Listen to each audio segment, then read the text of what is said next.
Je m'appelle Jean-Paul de Godemar. Mon métier de base est d'avoir été plutôt professeur de sciences économiques. Ensuite, j'ai pris la direction de l'agence universitaire de la francophonie. Alors la francophonie, qui représente le fait d'utiliser le français comme langue, correspond à différents types de pays et à différents types d'organisations. La première est une organisation internationale à vocation politique. Elle s'appelle l'Organisation internationale de la francophonie. Et la deuxième que je veux évoquer, c'est l'Agence universitaire de la francophonie, qui, elle, est une association non pas créée sur le mode politique, mais celui de l'association libre, si je puis dire. Et cette association avait un double intérêt. Le premier intérêt, c'était d'être une association de solidarité entre universités, c'est-à-dire une façon pour les universités de s'aider les unes les autres, et en particulier de faire en sorte que les universités plus anciennes, ayant plus d'expérience,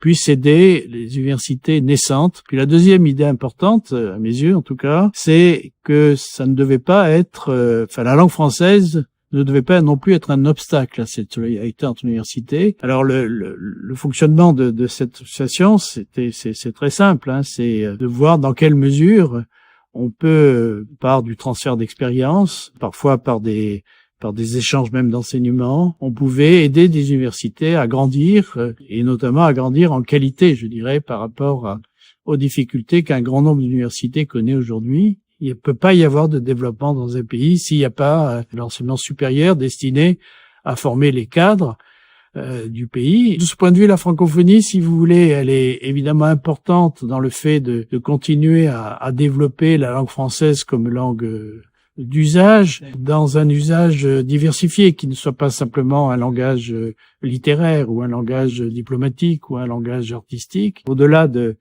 cette défense d'une langue, c'est aussi une façon, grâce à ces mécanismes de solidarité, d'aider à ce qui est très important aujourd'hui, à savoir le développement des pays qui ont besoin de se développer.